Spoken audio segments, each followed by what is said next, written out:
Olá, sejam muito bem-vindos ao programa Perfil Católico da Arquidiocese de Brasília. 2025, ano novo, muito feliz por estar aqui com vocês e hoje vamos falar sobre a Epifania do Senhor. E para falar sobre esse assunto, eu recebo aqui no nosso estúdio o Padre Luiz Otávio Faria. Ele que é chefe de gabinete aqui na Cúria Metropolitana de Brasília, é professor da FATEL e administrador paroquial da quase paróquia São Frei Galvão. Padre, seja muito bem-vindo aqui ao programa. A gente vai começar, então, falando o que significa essa palavra epifania. Bom, muito bem, muito obrigado e Feliz Natal, né? Que Feliz Natal. Não nos tínhamos visto ainda. Bom, a palavra epifania, né, vem do grego e significa manifestação, aparecimento. E por meio dela a gente está olhando para o mistério de Deus que apareceu na carne, apareceu na forma humana, quer dizer, na nossa carne, em tudo semelhante à nossa, menos no pecado.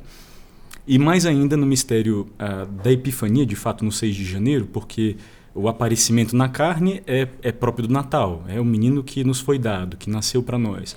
Mas no 6 de janeiro, na Epifania, um outro dado que estava prometido no Antigo Testamento são as profecias de Malaquias, de Isaías, o Salmo 71, 72, o fato de que o rei prometido a Israel viria reinar sobre todos os povos. Uma grande luz, né, vinda do alto, de Deus, iluminaria as nações todas. E aí, então, nos magos que vêm do Oriente, conforme o Evangelho de São Mateus, nos magos que vêm do Oriente, simbolizados nele, né, assim, resumidos nele, estão todas as nações e o cumprimento das profecias, então, sobre aquele que nasceria para Israel como Messias, Salvador, como rei prometido, reinaria também sobre todos os povos, né? E então, os magos trazendo presentes, homenagens e se prostrando, né? O verbo é forte no Evangelho, proskineo, são os mesmos verbos depois utilizados para as pessoas que se dobram diante de Jesus no seu ministério para adorá-lo, né? Para reverenciá-lo. Eles vindo, então, com essa atitude, cumprem o Antigo Testamento, né, o que estava prometido. Então, é o aparecimento, né, a manifestação de Jesus, do Rei Prometido, às nações todas. É tão bonito a gente ver, assim, na Bíblia, o Antigo Testamento sendo ali realizado no Novo Testamento. Sim. E você vê que não tem brechas, né, Padre? É algo tão bonito, tão profundo. A gente lê a Bíblia e a gente fica realmente muito encantado. Sim. Cada promessa ali sendo cumprida. Gente, sim, e pensar demais. Que Nosso Senhor disse sobre isso, né? Olha, o Espírito Santo que eu enviarei da parte do Pai vos recordará todas as coisas, vos conduzirá na verdade plena, né? Vai tomar do que é meu e vai conceder a vós. Então, quer dizer assim, a ação do Espírito Santo derramada em Pentecostes sobre a igreja faz os apóstolos também se recordarem, né, da vida de Jesus, do que Nosso Senhor ensinou e ler, né, todos os eventos da vida de Nosso Senhor à luz também daquilo que já era a história da salvação no Antigo Testamento. E ver, olha, isso daqui se cumpriu, isso daqui se cumpriu, isso daqui se cumpriu. Então, assim, de fato, é a ação do Espírito Santo na igreja que a faz recordar, né? E ler o mistério de Jesus à luz de tudo que estava profetizado. Essa é uma bênção, de fato. Nossa, é muito lindo, gente. A cada vez assim, que a gente conversa sobre esses temas, né, bíblicos, a gente se sente ainda mais apaixonado, sim, pelo Cristo. Porque é muito bonito. A gente vê o quanto Deus está ali na história, não só no passado, mas no presente, e ele se vê também no futuro. É algo assim muito bonito, Essa né? é uma leitura da Bíblia, inclusive, que é tipicamente cristã, é propriamente cristã, né? A gente diz que é o sentido analógico das Escrituras, né? Quer dizer assim, é ler toda a história da salvação com base nessa chave, que é a palavra única do Pai e eterna do Pai, que é o Filho Jesus. Então, assim, ler o Antigo Testamento à luz do Novo, né, dos eventos da vida, os ensinamentos, a paixão, morte e ressurreição do Senhor, ler a Sagrada Escritura assim, essa é uma leitura tipicamente, autenticamente cristã, e nós chamamos leitura analógica, né? Quer dizer, ver em tudo que aconteceu antes, preparação, figura, imagem. Nós utilizamos esses termos, não na teologia, para falar sobre como Deus vinha pedagogicamente, então, preparando o seu povo e o instruindo, o conduzindo até o ápice dos tempos, né, até a plenitude da revelação que é seu Filho. Não, eu acho lindo isso na Igreja Católica, porque assim, a gente rememora tudo que aconteceu, mas muito atual. A gente não celebra o Natal, né? Estamos na oitava de Natal. A gente não celebra o Natal como algo que aconteceu apenas, mas é algo que acontece hoje. Sim, porque o menino Deus, ele renasce no nosso coração a cada Natal e a gente faz uma celebração tão bonita. Então, isso é algo, assim, eu acho muito precioso da Igreja Católica, sabe, padre?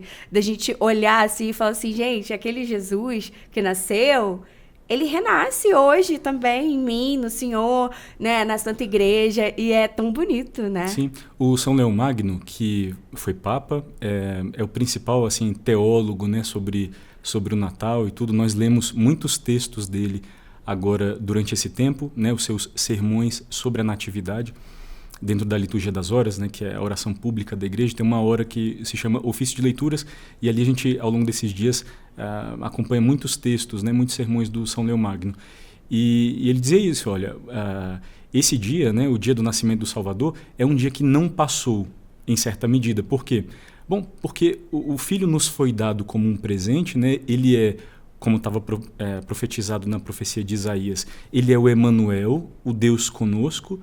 E, portanto, aquele que entrou uma vez na história dos homens, né, pela sua encarnação e pelo seu nascimento, aquele que entrou uma vez na história dos homens, continua presente no meio dos homens, agora de uma forma nova, depois da sua ascensão, que é uma forma mistérica, espiritual, na sua igreja, né? Continua presente, continua vivo, né, nas suas escrituras, na sua revelação, na tradição da igreja, ininterrupta ao longo dos séculos, continua vivo nos seus sacramentos, na sua graça, principalmente no sacramento da sua presença. Assim diz Nosso Senhor, né? Olha, eu estarei convosco todos os dias até a consumação dos séculos. É o final do Evangelho de São Mateus.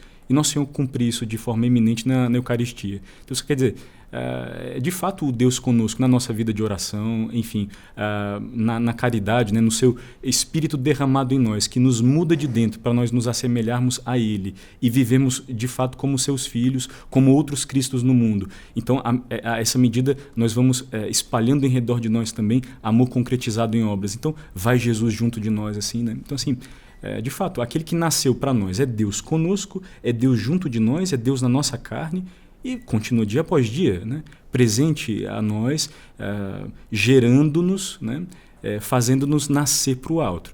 Aquele que nasceu para nós no tempo, na história, veio nos fazer filhos de Deus, veio fazer com que nós nasçamos para o céu também, para a vida eterna, né? Quer dizer assim, nós esperamos todos, né, o dia também do nosso nascimento para a vida eterna. Os cristãos antigos, inclusive, chamavam com esse nome o dia da própria morte, né, o Dies Natalis, quer dizer, o dia do nascimento para a vida eterna, o dia do nascimento para a vida eterna prometida por Deus. Não quer dizer, não que essa vida não seja boa, né? Sim, sim. Sim. Boa em tanta medida e tem justas e sadias alegrias e realizações, e é nesse tempo que Deus nos deu conhecê-lo pela luz da fé, amá-lo e servi-lo, enfim, vivendo na sua igreja.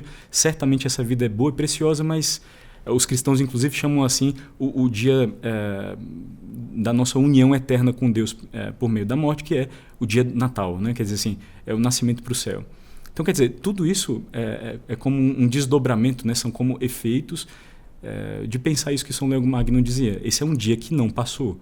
Né? O evento histórico é celebrado, Sim. É rememorado, é atualizado na liturgia, mas nós entramos, né? Nós somos mergulhados nesse dia também que não passa, né? Para recordar que a cada dia Deus vem até nós, que veio uma vez, que apareceu uma vez na carne, vem até nós e não nos deixou abandonados, né? Não nos deixou sós, continua a ser o Deus conosco, Emanuel. Então... Sem dúvida. O senhor estava falando e eu pensando aqui, acho que o dia da nossa morte vai ser um dia assim, tão sublime, porque quando a gente está ali diante do Senhor na Eucaristia, numa adoração ao Santíssimo Sacramento, é algo tão profundo e que nos eleva a um outro patamar de vida, né? Eu, pelo menos, sempre que eu estou ali em adoração a Jesus sacramentado, parece que não existe ninguém do meu lado, parece que não tem nada, sou eu e Jesus ali. O senhor imagina contemplar Deus face a face, padre? chegar na eternidade, assim, não vai ter mais dor, gente, pelo amor de Deus. Sabe, assim, é uma esperança tão grande, né, que a gente tem por esse dia. Sim. Claro que dá um medinho, né, padre? Falar de morte. Claro. Sempre dá um medo. Sim, não sim. tem jeito. Sim. Mas, assim, só da gente pensar em que isso aqui não é o fim. A morte não é o fim. Na verdade, ela é o início para algo... Meu Deus do céu, eu não tenho nem palavras para dizer o que é, assim, essa expectativa para chegar no reino dos céus, sabe? Isso é o que São Paulo diz na 1 Coríntios, né? Olha, o que olhos não viram, o que ouvidos não ouviram, o que coração algum humano jamais pressentiu, é isso que Deus tem preparado. Então, de fato, nós até pregustamos, nós dizemos assim, né? Quer dizer assim, nós saboreamos de forma antecipada Sim. as alegrias e os mistérios da vida eterna já nesse mundo de forma espiritual, sacramental. Quer dizer, nós recebemos já conhecimento de Deus, é a luz da fé, sobrenatural da fé. Nós recebemos graça de Deus, né? A infusão da sua vida divina dentro de nós, nosso batismo. Nós vamos crescendo para a graça à medida em que vamos recebendo os seus outros sinais, né? Quer dizer assim, os seus outros sacramentos, especialmente o sacramento da Eucaristia. Então é verdade, nós saboreamos antecipadamente uma série de alegrias e de bens que são bens da vida eterna. Inclusive, a presença de Jesus, não, a companhia de Jesus vive ressuscitado para nós na Eucaristia, que se nos dá a cada dia. Então, assim, nós já saboreamos antecipadamente. No entanto, São Paulo diz, olhos não viram, ouvidos não ouviram, coração algum humano sentiu o que Deus tem preparado. Então, certamente, nós estamos aí aguardando, né? Esse é um dos tantos paradoxos, né, da nossa fé. Quer dizer assim, por um lado, existe tudo aquilo de dificuldade, digamos assim, de crise, e da nossa pequenez quando a gente olha para o nosso fim, para a nossa morte, porque Deus nos fez com uma alma imortal, então nós temos desejo de viver sempre, né? Claro. Então, pensar no nosso fim, pensar na nossa morte, no fim desta vida que em tanta medida é boa, certamente que causa uma aflição e tudo. No entanto, essa esperança que não decepciona, né, que não engana, como diz São Paulo aos Romanos, é aqui nós estamos aguardando, né, de uma plenitude que nós não ouvimos ainda, que nós não vimos ainda, que nós não sentimos ainda. Então, bom, uma das tantas contradições da fé, não? Não, mas digo lindo, assim, né? A gente fica ali naquela expectativa, mas falando assim, Senhor, pode demorar mais um pouquinho, assim. Eu posso continuar aqui na minha missão de evangelizar mais um pouquinho. Na verdade, é aquela história, diz assim, olha, sobre o quando a gente não sabe absolutamente, mas quando quer que seja, cedo ou tarde, né? Eis-me aqui, Senhor, né? E que o Senhor me encontre preparado. Bem, exatamente. Em amizade dele. Essa é a preocupação que dele, deve regrar ali a nossa vida, sim, né? Sim. Porque a gente nunca sabe quando que vai acontecer. Enfim, a gente sabe que vai acontecer, mas quando... Sim. Graças a Deus a gente não sabe. Imagina se a gente soubesse. Deus me livre. Padre, agora eu queria falar um pouquinho sobre essas figuras emblemáticas, que são os 3 reis magos. Queria que você falasse um pouquinho o que eles significam, então, na narrativa bíblica. Então, o Evangelho de São Mateus fala para nós sobre magos do Oriente, né? Não fala sobre reis e não fala sobre serem 3. Né? Isso é uma coisa assim que, se a gente vai até o versículo ali do início do capítulo 2, se eu não estou bem enganado, né, do Evangelho de São Mateus, inclusive é o Evangelho da solenidade da Epifania, nós vamos escutar sobre magos vindo do Oriente, mas nada dizer sobre o número deles e nem dizer que são reis, né, ou que fossem reis. Sim.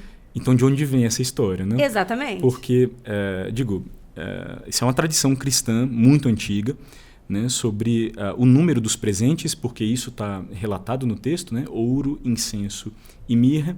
E por conta, então, dos 3 presentes, a tradição consignou, né, guardou 3 pessoas diferentes. Né? Se eu estou com a memória boa, Gaspar, Melchior e Baltazar. Isso mesmo. Né? Então, é isso mesmo. Então, assim, sobre os nomes, depois a gente comenta um pouco, mas o fato de serem reis, então, assim, 3 por conta dos 3 presentes. Sim. O fato de serem reis, quando o texto do Evangelho de São Mateus não fala sobre reis, é a nossa leitura, essa é a nossa visão cristã analógica, nós comentávamos sobre isso, né? Quer dizer, olhando o Novo Testamento, quando vê o Messias prometido a Israel ser prometido também como um rei que viria reinar sobre todas as nações e diante do qual os outros povos, os outros reis de outras gentes viriam prestar homenagens, viriam se submeter a ele. Então, assim, se nós lemos o Salmo 71, 72, está lá, os reis de toda a terra hão de adorá-lo e todas as nações hão de servi-lo. Os reis de Seba e de Sabá virão trazendo tributos, né? Virão trazendo oferendas, enfim. E assim, esses textos, inclusive esse salmo, que é o 71, 72, que se chama, se eu não estiver enganado, o poder régio do Messias, acho que é o nome, tá? Se não, depois me desculpem. Mas certamente esse salmo é o salmo da liturgia da Epifania e é cantado ali, é proclamado ali não à toa, né? Justamente por isso, olha, os reis de toda a terra virão, né? E depois nós lemos assim a visita daqueles magos do Oriente, né? E assim também a profecia de Malaquias, né, dizia sobre uma luz que viria, né, sobre Israel, que seria luz para todos os povos e sobre o reinado de Deus sobre todas as nações. O capítulo 60 da profecia de Isaías, que não à toa é a primeira leitura da Epifania, fala sobre isto, né? Então, assim, o fato de nós dizermos reis magos é por conta da nossa leitura cristã, né, sobre esse, que é um dos aspectos do Messias prometido. Era uma das antífonas do Ó, na semana passada, na preparação para o Natal, que é Ó Rei das Nações.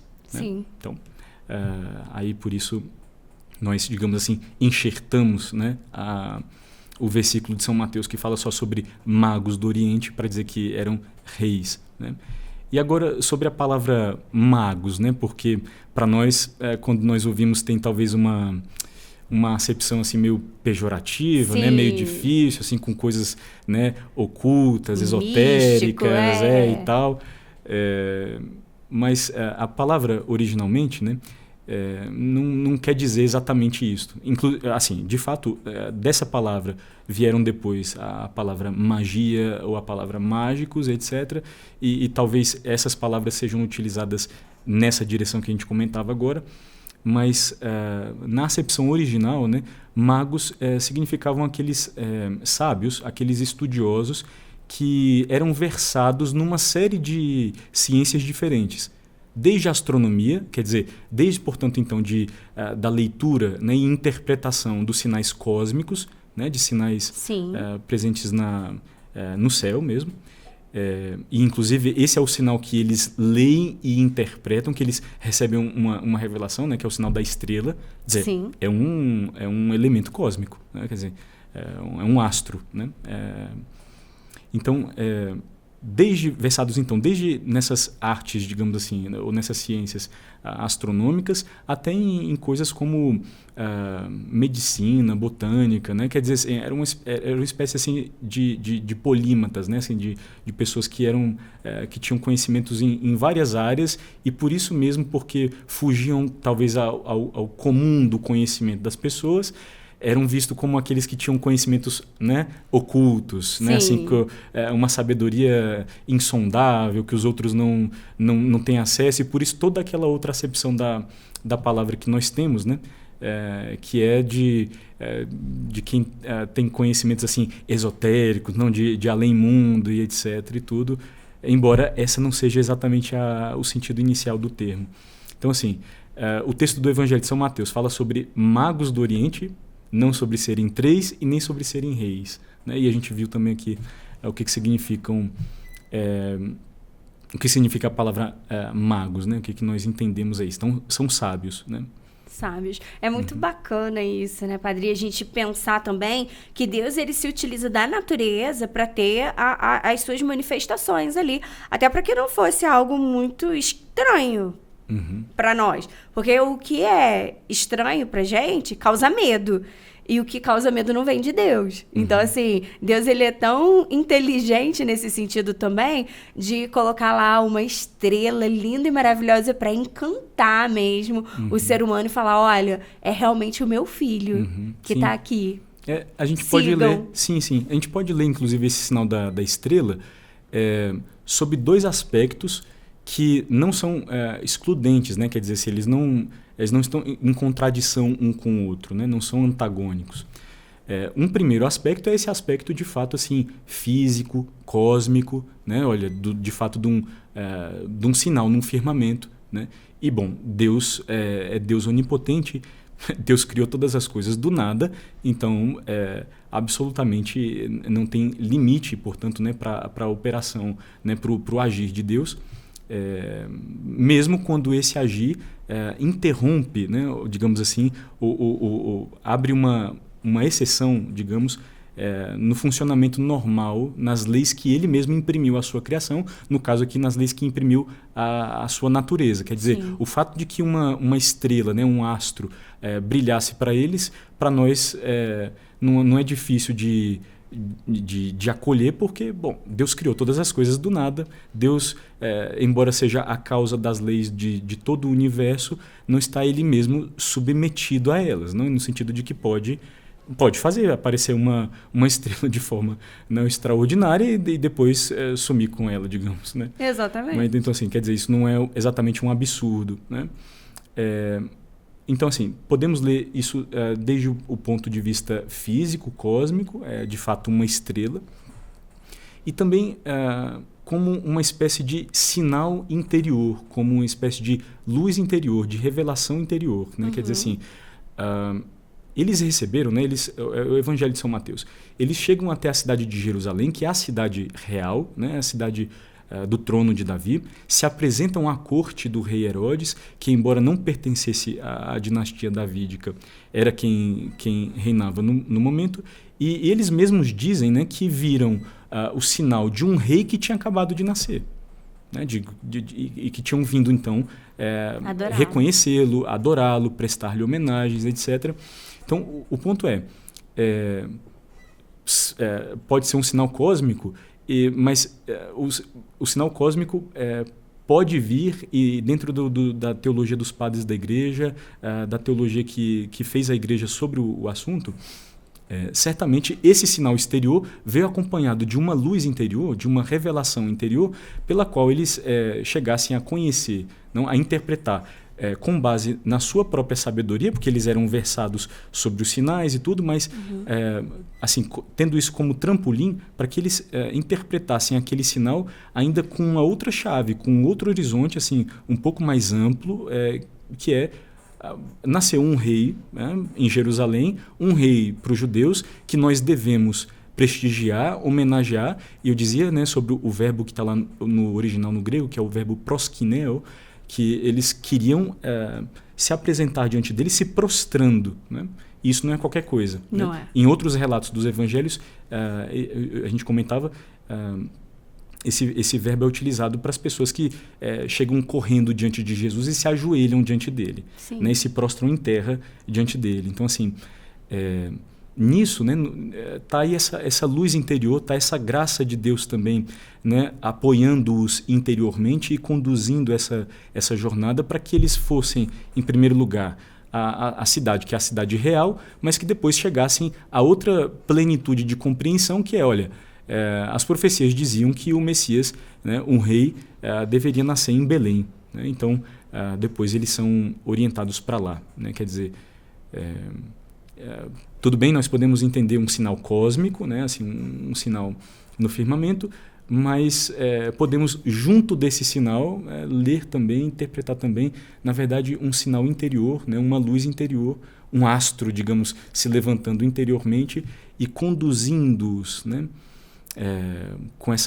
por essa jornada assim, de despojamento, porque, imaginem, assim, acompanhar uma estrela, né? Bom, que firmeza de caminhada é essa, né? Sim. Mas, no entanto, assim, guiados por essa luz, foram levados até o menino.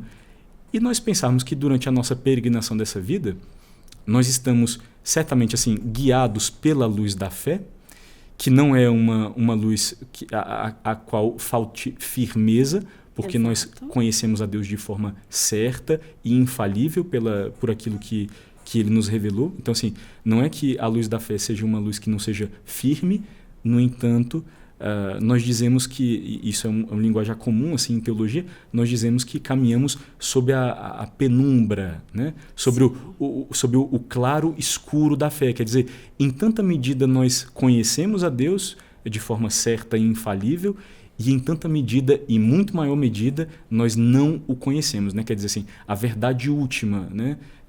Definitiva sobre quem é Deus, sobre a sua essência, né? Nós não chegamos a esgotar. Então permanece para nós um mistério. Então quer dizer, durante essa vida nós somos acompanhados também interiormente por uma luz, levados até Jesus. Né? É a graça de Deus que nos ilumina para a fé no seu Filho, e a partir dele para a nossa salvação, para a nossa comunhão com Ele, né? E nós vamos falar um pouco depois aí sobre os presentes, eu imagino. Eu já estou curiosa. Mas espera aí que, eu digo, durante essa vida nós somos também acompanhados por essa luz, né? E orientados por ela, no sentido de chegar até Jesus e de viver a partir dele, que é a verdadeira luz do mundo, né? Só luz do mundo. Quem me segue não caminha entre as trevas, mas tem a luz da vida. É o que diz nosso Senhor no Evangelho de São João. Guiados nessa vida, então, pela luz da fé, até a luz que não se apaga, que é a luz da Jerusalém Celeste que está descrita no Apocalipse, né? Quer dizer assim, até a luz eterna da face de Deus. A gente quer ver a luz da glória, né? A gente diz assim. É muito bonito, gente, é tudo tão lindo. Padre, para a gente finalizar aqui, eu queria que o senhor falasse um pouquinho sobre esses presentes, exatamente porque gera tanta curiosidade em todos. Ouro, incenso e mirra. É bom. A interpretação muito antiga, né, da igreja, eu sei que, pelo menos desde Orígenes, né, mas não sei se antes ainda dele, mas pelo menos a partir de Orígenes, a interpretação é que ouro, nós sabemos, né, disso, retomar um pouco a catequese por aqui, ouro, né, em sinal da divindade, ouro em sinal da realeza, incenso em sinal da divindade, mirra, né, em sinal da humanidade, né? Quer dizer assim, como era o perfume, né, o bálsamo com o qual se ungiam, com o qual se preparavam os cadáveres, né, para serem enrolados e sepultados, a mirra já é uma espécie de pré-anúncio, né, de que aquele menino que nasceu para morrer, né? Quer dizer assim, nasceu para se entregar por nós. Então, nesses presentes, né, cada uma dessas verdades sobre Jesus, né? É o Rei dos povos, é o Rei das nações, é o Deus onipotente e eterno que nasceu e apareceu numa carne em tudo semelhante a nossa, menos um pecado, e depois é o Filho eterno do Pai, que quis ser filho de Maria, né, encarnado pelo poder do Espírito Santo no seio da Virgem Maria, e chamado nos evangelhos de Filho do Homem. É ele também que vai solidário com a nossa condição até o extremo, né, do sofrimento e da morte, né, abraçando a nossa morte, abraçando a nossa morte como consequência, não dos pecados que assumiu sobre si, os nossos. A mirra, então, em sinal da morte que padeceria, se unindo, né, à nossa condição em tudo, né, para fazer-nos ressurgir junto com ele. É o mistério do Natal. Enfim, da Páscoa depois, né? Mas, inclusive, tem uma coisa bonita, né, sobre os nomes dos magos, e depois sobre os seus presentes também, e é uma tradição agora, logo depois da solenidade da Epifania, que é uma tradição antiga e é mantida também, até onde me consta não foi abolida, que é da bênção do giz e da bênção dos umbrais das portas das casas. Sim. Né, com aquele novo ano, né, você coloca o novo ano, o padre vai escrever, né, 20 na porta da casa, vai escrever as iniciais C, M e B, com cruzes entre elas, e no final 25, né? Quer dizer assim, 2025 é o novo ano que vai se abrir agora. E CMB no meio, que, bom, pode significar, por um lado, Christus mansionem benedicat, que é Cristo abençoe essa casa, e por outro lado também são as iniciais em latim dos nomes dos magos, né? Que é Gaspar, Melchior, né? O Melchior, e Baltazar. Que essa é o CMB, não? Essa é a bênção da Epifania, que é concedida às famílias e concedida às casas todas, né? Quer dizer assim, é uma coisa que nós poderíamos viver nesse tempo aí. É lindo demais, gente. A igreja, ela realmente é muito rica, ela traz muitas, assim, memórias mesmo. E trazer a memória é muito bonito, padre, porque a gente revive. A gente vai revivendo e revivendo, a gente vai amando cada vez mais. Porque, como diz todos os santos, a gente só ama aquilo que a gente conhece. Sim. E conhecer Jesus, gente, Uhum. é o maior presente, assim, que Deus poderia realmente dar à humanidade, né? Sim. Padre, por a gente finalizar, então, eu vou pedir que o Senhor nos conceda a bênção nesse ano de 2025, para que a gente viva todas as outras manifestações também de Deus na nossa vida, porque Ele se faz presente. Certamente, nós vamos, inclusive, viver agora na liturgia, né, um ciclo, né, de festas epifânicas, nós chamamos. Né? Quer dizer, são festas que falam sobre a manifestação de Deus. A própria Epifania, o batismo do Senhor e a apresentação do Senhor a 2 de fevereiro. Né? Mas, quer dizer, são todas elas reunidas, né, conjugadas assim sob o mesmo sinal, a mesma verdade, que é o aparecimento do mistério de Deus na nossa carne para todos os povos. Né? Então, atenção, porque além da Epifania, as festas epifânicas vão nos mostrar um ciclo bonito, né, de catequese da igreja sobre quem é Jesus em relação a Israel no Antigo Testamento e quem é Jesus em relação a todos os povos. Então, bom, o Senhor esteja convosco. Ele está no meio de nós. Abençoe-vos Deus Todo-Poderoso, Pai e Filho e Espírito Santo. Amém. Padre, olha, as portas do perfil estão sempre abertas para receber o Senhor. Muito obrigada por estar aqui conosco, trazendo tanto conhecimento, tanta coisa bacana. E com certeza não faltarão oportunidades para o Senhor estar aqui. À disposição, né? Com o passar do tempo a gente vai marcando outras oportunidades e temas, né? E vai se encontrando por aqui também para, ao mesmo tempo, conversar sobre essas coisas que nos edificam e fazer participar tantos, né, desse esforço assim, de espiritualidade, de catequese, de informação, enfim. Deus abençoe. Amém. Gente, a vocês que nos acompanham aqui, muito obrigada por estar aqui conosco nesse ano de 2025. A gente deseja que vocês vivam intensamente todas as manifestações de Deus na vida e na família de vocês. Que Deus abençoe muito e que a gente tenha aí um ano novo, um ano jubilar maravilhoso da esperança e que você possa se dedicar ainda mais à leitura das Sagradas Escrituras, porque, gente, é onde Deus nos fala intimamente. Então, não deixe de fazer a sua leitura diária, de meditar, de estar realmente na presença desse Cristo que tanto nos ama e que vem a nós, assim, se manifestando a cada dia. Paz e bem, a gente se vê, então, no próximo programa.